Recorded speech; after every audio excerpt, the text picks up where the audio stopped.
reka ngusuze kandi nkwifurize gukomeza kugubwa neza cyane aho udahwema kutwereka ko ubana natwe umunsi ku munsi aho uherereye hose waba uri mu gihugu cy'u Rwanda cyangwa se hanze y'igihugu cy'u Rwanda. Reka tukwifurize gukomeza kugubwa neza. Nanone reka tubonereho kuguha ikaze muri iyi nkuru ya none. Nshuti mukundwa rero, nyemerera turebere hamwe izi breaking news natwe n'amakuru mashya arimo aratugeraho muri kano kanya. Ni inkuru y'incamugongo ikomeje kugenda igarukaho mu binyamakuru ndetse no ku mbuga nkoranyambaga zigiye zitandukanye, aho umugore yagize atya agahengera umugabo we akamufata akamukata igitsina ndetse akaba yahise aburirwa irengero, ari nabyo byaje kuba byaviramo uyu mugabo kuba yahasiga ubuzima. Benshi bakibara kumva ibyamakuru bakaba bagerageje kuza gutabara, ariko mu by'ukuri basanga uyu mugore yamaze gukata igitsina cy'umugabo we ndetse ahita anatoroka. Kugeza ubu ngubu akaba akomeje kugenda higishwa uruhindu, dore ko kugeza amagingo ataraboneka bakomeje kugenda bamushakisha. Ari wowe ushobora kubisa wibaza ibibazo byinshi ukabibaje ati se ibi byaba byaje kuba byabera hehe? Ese uyu mugore wabikoze yabarinde? Ese uyu mugabo we baje kuba bakata igitsina yabarinde?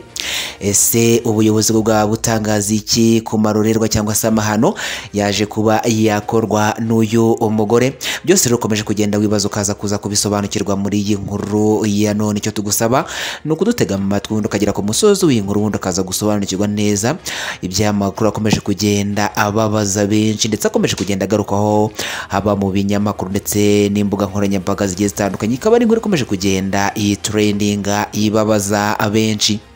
Nkuko amakuru ari kubigarukaho rero, bamwe mu baturage baganiriye n'itangazamakuru ndetse baje kuba bakwigerera ahangaha ibi byaje kuba byabera, bakaba batangaje ko bakimara kuhagera basanze uyu mudamu yamaze gutoroka ndetse yamaze no gukata ubugabo bw'umugabo we, ndetse uyu mugabo akaba yahise ahasiga ubuzima. Reka tugusabe kutwiyungaho niba ari ubwa mbere ubanye natwe, kanda kuri sabone cyangwa subscribe, niho wajya gukanda ku nzogera kugira ngo nitujya dushyiraho amakuru notification ujye uzibona uri mu ba mbere inkuru zacu ujye uzikurikirana gatanu kuri gatanu. Kurashare cyangwa se partage amakuru yasangiza inshuti n'abavandimwe.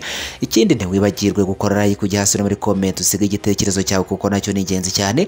Ibyizo bishime ndetse n'ibibi nabyo binenga kugira ngo tubone uburyo dukosora tujye tukugezaho amakuru acukumburana ubuhanga, amakuru acukumburana ubushobozi ndetse amakuru yizewe cyane, nkuko twiyemeje kuzajya tuguha update z'amakuru yose yabavugwa mu gihugu cy'u Rwanda ndetse n'avugwa hanze y'igihugu cy'u Rwanda. Akaba ariyo mpamvu kano kanya tuje kugira ngo tuguhe update z'iyi nkuru, tuguhe idonido icyaba cyateye uyu mugore gufata umwanzuro wo gukata ubugabo bw'umugabo we ndetse ari nabyo byaje kuba byamuviramo kuhasiga ubuzima. Nk'uwaha ikaze.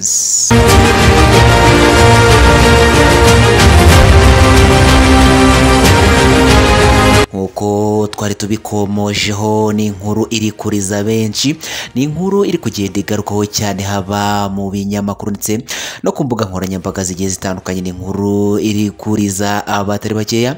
Ni umugore waje gufata umwanzuro agira atya ahengera umugabo we amukata igitsina, ndetse umugabo we bikaba byaje kuhita bimuviramo kuba yahasiga ubuzima.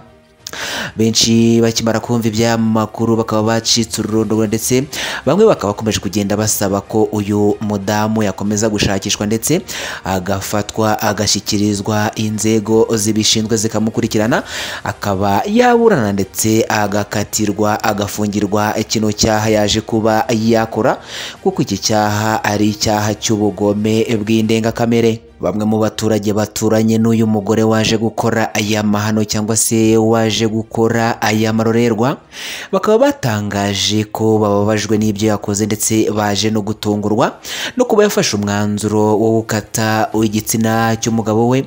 Nkuko rero byakomeje kugenda bitangazwa ngo icyateye uyu mugore gukata igitsina cy'umugabo we ngo nuko yari asanzwe amukeka ko amuca inyuma, akaba ariyo mpamvu yaje kuba afata umwanzuro wo gukata igitsina cy'umugabo we, ndetse ibi ngibi bikaba byari byakomeje kugenda bitera abantu benshi urujijo. Icyaba cyari cyateye uyu mudamu gufata umwanzuro wo gukora aya mahano. Bamwe mu baturanyi b'uyu muryango bakaba bifashe nko kwikora mu nda, kuko ibintu uyu mugore yakoze n'agahomamunwa n'ibintu byakomeje kugenda bibabaza abatari bakeya. Ibi rero nta handi byabereye, bikaba byaje kuba byabera mu gihugu cya Uganda, aho uyu mugore yaje kwica ko umugabo we amukase igitsina cyangwa se amukase ubugabo, nk'uko amakuru yakomeje kugenda abigarukwaho. Polisi yo muri Uganda irashakisha uruhindo umugore w'imyaka 28 y'amavuko ukekwaho kwica umugabo we amukase igitsina nyuma yo kumukekaho uko ajya amuca inyuma.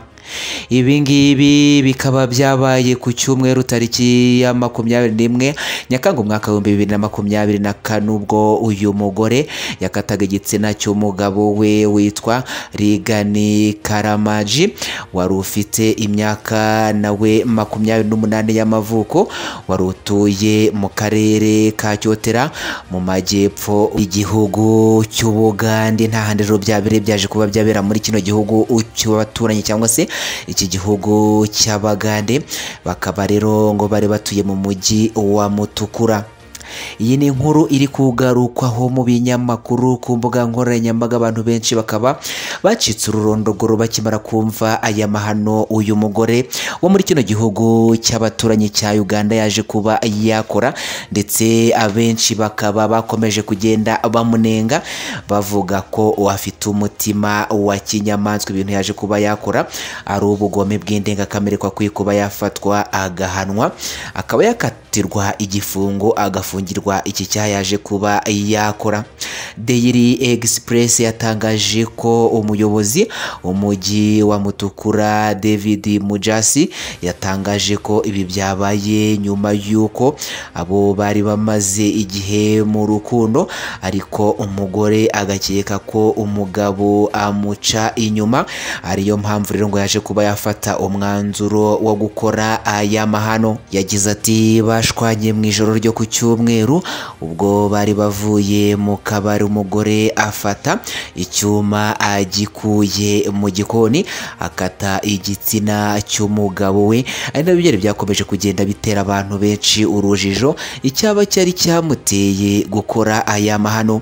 Umuvugizi wa polisi mu karere ka Cyotera Hasani Musoba yatangaje ko batangiye guhigisha uruhindu uwo mugore ngo abe yagezwa mu butabera, kuko ibi bintu yakoze n'amahano, ndetse ni n'ibintu byakomeje kugenda bishengura imitima ya benshi. Muri Kamena uyu mwaka nabwo umugore witwa Suzana Namuganza yakase umugabo igitsina nyuma yo kumukekaho kwiba amafaranga. Uwo mugore yaje gufatwa akatirwa igifungo cy'imyaka igera kuri 15, ubu akaba ari muri gereza. Ibi nabyo bikaba byaraje kuba byabera rero hano muri kino gihugu cy'Ubugande. Guko ngayo rero amakuru akomeje kugenda agarukaho cyane mu gihugu cy'Ubugande, ndetse anababaza imitima y'abatari bake. Natwe tukaba twari tuje kugira ngo tukugezeho update z'iyi nkuru ikomeje kubabaza abatari bake. Niba ari ubwa mbere ubanye natwe, reka twisabire ukanda kuri sabone cyangwa subscribe, niho ugiye ukanda kunzogera kugira ngo ndetse dushyira amakuru notification ujye uzibona uri mu bambere, inkuru zacu ujye uzikurikirana 5 kuri 5. Kurashira cyangwa se partage y'amakuru yasangiza inshuti n'abavandimwe. Ikindi ntiwibagirwe gukora like, ujya hasi no muri comment wasiga igitekerezo cyawe, kuko nacyo ni ingenzi cyane. Byiza ubishime, ndetse n'ibi nabyo binenga kugira ngo tubone uburyo dukosora, tujye tukugeza amakuru acukumburanwa ubuhanga, amakuru acukumburanwa ubushobozi, ndetse amakuru yizewe cyane. Wakoze kubona natwe rero, ciao ciao, bye bye, amakuru naka agaruka.